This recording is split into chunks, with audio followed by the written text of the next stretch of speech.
Welcome to our YouTube channel light education. दोस्तों आज हम बात करते हैं पार्टनरशिप की। पार्टनरशिप जो टॉपिक है वो आपका रेशियो का ही पार्ट है। कुछ इसके क्वेश्चन हम रेशियो में करवा चुके हैं, लेकिन कुछ स्टूडेंट्स ने बोला था कि ये पार्टनरशिप अलग से करवाना है, तो आज हम कुछ क्वेश्चन इसके लेके आए हैं। तो चलिए इसको सॉल्व करते हैं। क्वेश्चन है कि एक्स, वाई तथा जेड एक कंपनी में साझेदार हैं। एक वर्ष में एक्स लाभ का 1/4 भाग प्राप्त करता है तथा वाई लाभ का 1/5 भाग प्राप्त करता है और जेड 22,000 रुपये प्राप्त करता है। तो एक्स का लाभ रुपए में क्या है, आपके ऑप्शंस दिए हुए हैं ये। अब अगर क्वेश्चन को देखते हैं तो क्वेश्चन में जो एक्स की और वाई की वैल्यू है ये फ्रैक्शन में दी हुई है, लेकिन जेड की वैल्यू हमें रुपयों में दी है। तो हम इसको क्या करेंगे, या तो हमें पूरा पहले पैसों में कन्वर्ट करना पड़ेगा या फिर पूरा फ्रैक्शन में कन्वर्ट, मतलब भिन्न में कन्वर्ट करना पड़ेगा। तो हम लिखते हैं, जैसे ही क्वेश्चन बोलता जाता है वैसे हम लिखते चलते हैं। एक्स लाभ का कितना प्राप्त करता है, 1/4। वाई लाभ का कितना भाग प्राप्त करता है, 1/5। टोटल कोई भी वैल्यू, कोई भी भिन्न टोटल कितनी होती है, टोटल भिन्न होती है आपकी 1। कोई भी वैल्यू टोटल कितनी होती है, 1। ये 1 का 1/4 पार्ट प्राप्त करता है, ये 1 का 1/5 पार्ट प्राप्त करता है। तो ये कितना करेगा, ये करेगा आपका 1 - 1/4 - 1/5। मतलब अगर इन दोनों को जोड़ के हम 1 में से माइनस करेंगे तो आपकी जेड की वैल्यू आएगी। ये वैल्यू कितनी आएगी आपकी, जब आप इसको सॉल्व करेंगे तो 11/20। मतलब अब तीनों वैल्यूज हमें फ्रैक्शन में मिल चुकी हैं। ये हम इधर ही लिखते हैं, ये तीनों वैल्यूज हमें फ्रैक्शन में मिल चुकी हैं। हम इस फ्रैक्शन, लेकिन क्या होता है, जो रेशियो होता है हमारा वो फ्रैक्शन में भी नहीं होता है, वो एक नॉर्मल वैल्यू होता है। तो हम इन तीनों का एलसीएम लेके इधर लिखेंगे और इनका अलग अलग से पार्ट हम निकालेंगे। पार्ट कितना निकल के आता है इसका, ये आएगा रेशियो आपका 5, ये आएगा रेशियो आपका 4 और ये आएगा रेशियो आपका 11। मतलब 11 का जेड कितना प्राप्त करता है आपका 22,000 रुपये। तो 11 की वैल्यू यहाँ से कितनी हो जाएगी आपकी 22,000 रुपये। तो यहाँ से एक यूनिट की वैल्यू कितनी निकल के आती है, 22,000/11 मतलब 2,000 रुपये। एक यूनिट की वैल्यू कितनी निकल के आती है, 2,000 रुपये। तो क्वेश्चन क्या पूछता है कि एक्स का लाभ कितना होगा। मतलब 2,000 को हम एक्स की वैल्यू से मल्टीप्लाई कर देंगे तो आंसर कितना आ जाएगा आपका 10,000 रुपये। मतलब ऑप्शन नंबर ए आपका इस क्वेश्चन का राइट आंसर होगा। चलिए देखते हैं अगले क्वेश्चन को।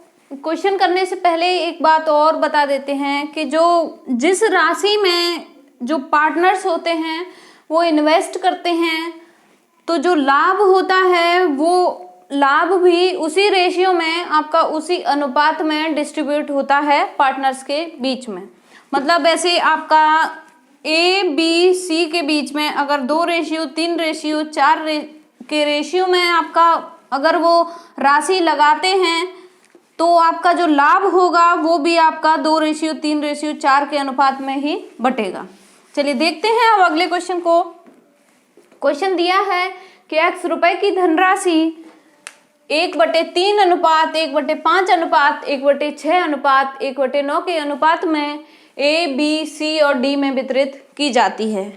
यदि बी और डी के हिस्सों में अंतर 832 रुपए है तो x का मान क्या होगा। चलिए लिखते हैं, ए बी सी डी का अनुपात कितना दिया है, ए अनुपात बी अनुपात सी अनुपात डी कितना दिया है, 1/3 1/5 1/6 और 1/9। लेकिन हमें सबको पता है कि जो रेशियो होता है वो फ्रैक्शन में नहीं होता, फिर भिन्न में नहीं होता, वो एक नॉर्मल वैल्यू रहता है। तो इसको वैल्यू में कन्वर्ट करने के लिए हम क्या करेंगे, हम इसमें इनके सबके एलसीएम का मल्टीप्लाई करेंगे। मल्टीप्लाई कितना, एलसीएम कितना आएगा इसका 90 का जब मल्टीप्लाई करेंगे तो अलग अलग से इनकी वैल्यू कितनी आती है, इसकी वैल्यू आएगी आपके पास 30 इसकी वैल्यू आएगी आपके पास 18, इसकी वैल्यू आएगी आपके पास 15 और इसकी वैल्यू आएगी 10। मतलब ए बी सी और डी का हमें अनुपात कितना मिल गया? 30 अनुपात 18 अनुपात 15 अनुपात 10। देखने में ये वैल्यूज बहुत बड़ी लग रही हैं, क्यों? ये किसी भी एक सिंगल वैल्यू से नहीं कटेंगी, तो फाइनल जो रेशियो निकल के आएगा, फाइनल जो अनुपात निकल के आएगा वो कितना निकल के आएगा? हमारा 30 अनुपात 18 अनुपात 15 अनुपात 10। अब क्या दिया है कि B और D के हिस्सों का अंतर कितना दिया है? 832। B का रेशियो आपका कितना है? 18। D का रेशियो कितना है? 10। जब इनका अंतर निकालेंगे, अंतर कितना निकल के आएगा आपका? 8। 8 की वैल्यू आपको क्या दी है? 832। यहाँ से एक यूनिट की वैल्यू कितनी निकल के आएगी? एक यूनिट की वैल्यू निकल के आएगी आपकी 832/8, मतलब 104 रुपये। जो आपकी एक यूनिट की वैल्यू निकल के आएगी वो निकल के आएगी 104 रुपये। तो हमें पूछा है x का मान क्या होगा। x का मान हम कैसे निकालेंगे? x मतलब जो कोई एक टोटल वैल्यू है जिसको हम इस रेशियो में डिस्ट्रीब्यूट कर रहे हैं, तो x कितना होगा हमारा? 30। x होगा आपका 30 प्लस 18 प्लस 15 प्लस 10, ये आपकी वैल्यू होगी x की। तो इसको जब हमने टोटल किया, ये वैल्यू आई आपके पास 73। हमें एक यूनिट की वैल्यू दी है 104, तो 73 यूनिट की वैल्यू कितनी होगी? 104 इंटू 73, तो आपका आंसर आ जाएगा 7,592 रुपये। मतलब आपका ऑप्शन नंबर डी इस क्वेश्चन का राइट आंसर होगा। चलिए देखते हैं अगले क्वेश्चन को। अगला क्वेश्चन है कि एक मिठाई का डिब्बा ए और बी के बीच 3:4 के अनुपात में बांटा गया। यदि ए को मिठाई के कितने टुकड़े मिले? 36 टुकड़े मिले। तो मिठाई की कुल संख्या क्या थी? लिखते हैं ए को और बी को किस अनुपात में बांटा गया? 3:4 के अनुपात में। ए की वैल्यू हमें क्या दी है? ए की वैल्यू दी है 36। ए को कितने मिठाई के टुकड़े मिले? 36 टुकड़े मिले। तो हमें पूछा है कि कुल संख्या क्या थी। तो यहाँ से हम एक यूनिट की वैल्यू जब निकालेंगे, एक यूनिट की वैल्यू क्या निकल के आएगी? 36/3। 3 यूनिट की वैल्यू दी है 36, तो एक यूनिट की वैल्यू कितनी हो जाएगी? 36/3 मतलब 12। हमें क्या पूछा है? टोटल पूछा है। टोटल क्या करेंगे? 3 और 4 को जब टोटल करेंगे वैल्यू कितनी आएगी आपकी? 7। तो 7 यूनिट की वैल्यू यहाँ से कितनी हो जाएगी? 7 इंटू 12 मतलब 84। टोटल मिठाई के कितने टुकड़े थे?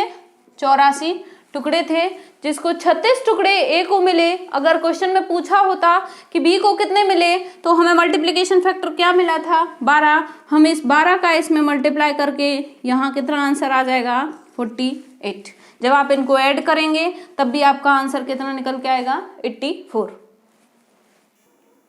चलिए अगला क्वेश्चन है कि P ने 35,000 रुपए निवेश करके एक व्यापार शुरू किया तथा एक वर्ष बाद Q 21,000 रुपए की राशि के साथ उससे जुड़ गया। पहले व्यापार किसने शुरू किया? P ने। फिर एक साल बाद Q 21,000 की राशि के साथ उसके साथ जुड़ गया। व्यापार के प्रारंभ होने के 2 वर्ष पश्चात उन्हें 26,000 रुपए का लाभ प्राप्त हुआ। तो लाभ में P का हिस्सा क्या होगा? इस क्वेश्चन में क्या दिया है? हमें राशि भी दी है प्लस समय भी दिया हुआ है। जब समय नहीं दिया होता तो उसी रेशियो में उनका जो लाभ होता है वो डिस्ट्रीब्यूट होता है, लेकिन यहाँ पर समय दिया है तो हम समय के हिसाब से उसके लाभ को डिस्ट्रीब्यूट करेंगे। लिखते हैं P ने कितनी राशि इन्वेस्ट की और Q ने कितनी राशि इन्वेस्ट की। P ने कितनी इन्वेस्ट की? 35,000। Q ने कितनी इन्वेस्ट की? 21,000। लेकिन स्टार्ट किसने किया था? P ने। कितने समय तक किया? 2 वर्ष तक। कितने समय तक किया? 2 वर्ष तक। पहले क्या करते हैं हम इसमें इनका रेशियो निकाल लेते हैं। रेशियो कितना निकल के आएगा? यहाँ से 1 0 से 1 0 कैंसिल, 1 0 से 1 0, 1 0 से 1 0। यहाँ 7 से इसको 5 बार कैंसिल किया और इसको 3 बार कैंसिल किया। तो यहाँ से इस राशि का रेशियो हमारे पास क्या निकल के आता है? 5:3। इनकी राशि का रेशियो क्या निकल के आता है? 5:3। पी ने कितने साल के लिए इन्वेस्ट किया, 2 साल के लिए। और क्यू कब जुड़ा था, 1 साल बाद जुड़ा था। तो क्यू कितने दिनों के लिए इन्वेस्ट करेगा आपका, 1 साल के लिए। यहां से इनका जो रेशियो निकल के आएगा वही उसी रेशियो में इनका लाभ डिस्ट्रीब्यूट होगा। यहां से इसका रेशियो कितना निकलता है, 10, और इसका रेशियो कितना निकलता है, 3। इन दोनों को मिला के इनका लाभ होगा, दोनों की वैल्यू कितनी आएगी, 13, और लाभ की वैल्यू कितनी दी है हमें, 26,000 रुपए। तो यहाँ से 1 यूनिट की वैल्यू आपके पास कितनी निकलेगी, 26,000 बटे 13 मतलब 2,000 रुपए। 1 यूनिट की वैल्यू आपके पास कितनी निकलेगी, 2,000 रुपए। तो हमें क्या पूछा है कि पी का हिस्सा कितना होगा। पी की राशि कितनी थी आपकी, 10 थी। तो 10 में हम मल्टीप्लाई 2,000 से करेंगे तो वैल्यू क्या आ जाएगी आपके पास, 20,000 रुपए। मतलब आंसर कौन सा राइट हो जाएगा आपका, ऑप्शन नंबर सी। अगला क्वेश्चन है कि ए, बी तथा सी ने व्यापार में 5:4:3 के अनुपात में निवेश करके शामिल हुए। ए, बी, सी इस अनुपात में अपनी राशि को निवेश करके एक व्यापार में शामिल हुए। 4 महीने बाद बी ने 1,000 रुपए अतिरिक्त निवेश किया और 8 महीने बाद सी ने 2,000 रुपए का अतिरिक्त निवेश किया। तदनुसार 1 वर्ष के बाद यदि लाभ का अनुपात 15:14:11 हो तो सी का आरंभिक निवेश कितना था। मतलब सी ने स्टार्टिंग में कितना इन्वेस्ट किया था, कितना निवेश किया था, वो हमें निकालना है। तो चलते हैं हम आंसर की तरफ। ए और बी और सी ने, ए, बी, सी ने किस अनुपात में इन्वेस्ट किया था, 5:4:3 के अनुपात में। जो हमें टाइम लिमिट दी है वो कितनी दी है, 1 वर्ष। टाइम लिमिट कितनी दी है हमें, 1 वर्ष। टाइम लिमिट 1 वर्ष दी हुई है। मतलब इनने कितने के लिए इन्वेस्ट किया, 12 महीनों के लिए तीनों ने इस राशि को इन्वेस्ट किया। अगर हम इसे 5x मानते हैं, इसे हम 4x मानते हैं और इसे हम मानते हैं 3x। अब इसमें क्या किया है, ए की राशि यही रही है, लेकिन 4 महीने बाद बी ने 1,000 रुपए और निवेश करे हैं। मतलब 4 महीने बाद करे हैं तो 1 साल में कितने महीने के लिए वो इन्वेस्ट करेगा, 8 महीने के लिए। तो प्लस इसमें इसने कुछ इन्वेस्ट नहीं किया, इसमें हम क्या कर देंगे, 1,000 रुपए उसने कितने महीने के लिए और इन्वेस्ट किए, 8 महीने के लिए। इसने 8 महीने बाद सी ने 2,000 रुपए अतिरिक्त निवेश किए। तो ये कितने टाइम के लिए निवेश करेगा, ये 4 महीने के लिए करेगा। कितने करेगा, 2,000 रुपए करेगा 4 महीने के लिए। और इनके लाभों का अनुपात आपको क्या दिया है, 15:14:11। तो हमें क्या करना है, हम कोई भी 2 वैल्यू उठा सकते हैं। कोई भी 2 वैल्यू उठा के हम x की वैल्यू निकालेंगे। यहाँ से हमने उठाई ए और बी की वैल्यू। तो ये कितना हो जाएगा, 12 × 5 मतलब 60x अपॉन में 12 × 4 मतलब 48x प्लस ये कितना हुआ आपका 8,000। इनका रेशियो आपको कितना दिया है, 15:14। जब हम इसको सॉल्व करेंगे 15 से हम इसको कैंसिल कर देंगे 4 बार। कितनी बार जाएगा ये, 4 बार कैंसिल हो जाएगा। अब इसको हम कर देंगे क्रॉस मल्टीप्लाई। जब इसको क्रॉस मल्टीप्लाई किया, 14 का मल्टीप्लाई हुआ 4 में, आंसर आया आपका 56x इक्वल किसके हो जाएगा, 48। इधर 1 बार ये डिवाइड हुआ था तो इधर कितनी वैल्यू आ जाएगी आपके पास, 48x प्लस 8,000। जब यहाँ से x वाली वैल्यू हमने एक साइड ली तो ये कितना आएगा, इसमें से इसको माइनस किया तो ये आया आपका 8x। 8x की वैल्यू कितनी मिली आपको, 8,000। तो x की वैल्यू कितनी आएगी, 1,000 रुपये।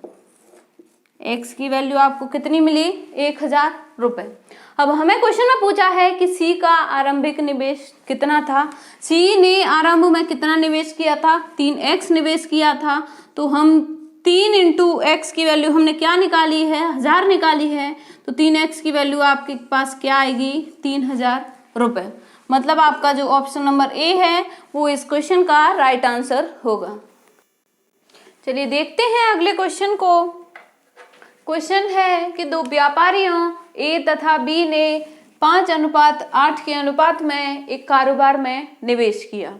उन्होंने व्यवसाय में कमाए गए लाभ की 30% धनराशि का पुनर्निवेश करने का निर्णय लिया। शेष भाग को उन्होंने स्वयं के बीच वितरित करने का निर्णय लिया। अगर लाभ में ए का शेयर 87,500 रुपये था तो उस कारोबार में कितना लाभ हुआ। हमें ए और बी के इन्वेस्टमेंट का रेशियो दिया है, लाभ में ए का शेयर दिया हुआ है, तो हमें निकालना है कि टोटल लाभ कितना होगा। एक पॉइंट और है इसमें कि उन्होंने 30% की धनराशि का पुनर्निवेश किया और बाकी जो बची उस राशि को उन्होंने स्वयं के बीच में वितरित कर दिया। अब ये जो दिया हुआ है ये वैल्यू है जो धनराशि बची हुई है उसमें से जो इसका पार्ट है वो ये दिया है। तो हम ए और बी का अनुपात लिखेंगे। ए और बी का अनुपात क्या दिया है, 5:8। 5:8 के अनुपात में ये इन्होंने एक कारोबार में एक राशि लगाई। 30% का इन्होंने पुनर्निवेश कर दिया तो बचा कितना, 100 में से 30% का पुनर्निवेश कर दिया तो बचा कितना इनके पास, 70%। मतलब जो लाभ डिस्ट्रीब्यूट होगा वो उस राशि के 70% में से डिस्ट्रीब्यूट होगा। तो हमें क्या दिया है, ए का शेयर दिया है। ए की वैल्यू यहाँ से कितनी निकल के आएगी, एक मान लिया इनको 5x और 8x। ए की वैल्यू यहाँ से कितनी निकल के आएगी, 5x कितने में से, 13x में से। ए की वैल्यू कितनी निकलेगी, 5x निकलेगी, कितने में से निकलेगी, 13x में से। मतलब हम टोटल 13 में से ए का जो पार्ट है वो 5x है। इसकी कितनी परसेंट है, किसकी निकालना है, दोनों का 70% ही होगा। मतलब 70% को ही इन दोनों के बीच में डिस्ट्रीब्यूट किया गया है। तो इन दोनों का 30% जब इन्वेस्ट करेंगे तभी तो टोटल 30% का पुनर्निवेश होगा। तो हमने इसका जो अलग से 70% रहेगा इसका भी अलग से 70% रहेगा। तो 5x/30 का 70% की जो वैल्यू दी है वो हमें कितनी दी है, 87,500 रुपये। कितनी दी है, 87,500 रुपये। तो यहाँ से जब हम x की वैल्यू निकालेंगे, x की वैल्यू हमारे पास कितनी निकल के आएगी, ये निकल के आएगी 87,500। ये जो नीचे की वैल्यूज हैं ये दोनों वैल्यूज आपकी इधर मल्टीप्लाई में पहुंच जाएंगी और ये ऊपर की जो दो वैल्यूज हैं वो आपकी डिवाइड में इधर नीचे पहुंच जाएंगी। तो ये कितनी होगी आपकी, into 13 into 100 divided by 70 into 5। जब आप इस वैल्यू को सॉल्व करेंगे तो ये इस वैल्यू की आपका आंसर आएगा 12,500 रुपये। एक्स का आंसर कितना आएगा आपका, 12,500 रुपये। यहाँ से हमें क्या पूछा है कि उस कारोबार में कितना लाभ हुआ। एक्स की वैल्यू हमें दी है 12,500 रुपये, तो हमें टोटल लाभ जो है वो कितना होगा, 5x + 8x। टोटल लाभ कितना होगा आपको, 13x होगा। तो यहाँ से 13x की वैल्यू कितनी निकल के आएगी, 13 इंटू 12,500। तो इसका आंसर आ जाएगा आपका 3,25,000। मतलब जो इस क्वेश्चन का आंसर होगा वो होगा आपका 3,25,000। आप लोगों को कंफ्यूजन होगा कि हमने ये 5x यहाँ क्यों लिखा है, यहाँ पर 13x क्यों नहीं लिखा। तो दोस्तों ये जो x वैल्यू है वो टोटल की वैल्यू है। किसकी वैल्यू है, टोटल धनराशि की वैल्यू है x, जिसका पार्ट है 5। मतलब ये 5x के और 8x के पार्ट में इसको डिवाइड किया गया है। तो यहाँ पर हम सिंगल 1x ही लिखेंगे। तो यहाँ 1x की वैल्यू आपको मिल जाएगी ये, और इधर से 13x की वैल्यू आपके पास निकल के आएगी ये। तो दोस्तों ये थे पार्टनरशिप के आपके टॉपिक के, साझेदारी के टॉपिक के कुछ क्वेश्चन थे। अगर आपको किसी क्वेश्चन में डाउट हो तो आप हमें मैसेज कर सकते हैं। और इसके बाद हम अपना टॉपिक स्टार्ट करेंगे एवरेज, टॉपिक स्टार्ट करेंगे हम औसत। कल हमारा टॉपिक चलेगा औसत का। और दोस्तों जिन लोगों ने चैनल को सब्सक्राइब नहीं किया वो चैनल को सब्सक्राइब कीजिए और अपने दोस्तों में शेयर कीजिए और लाइक कीजिए। Thank you.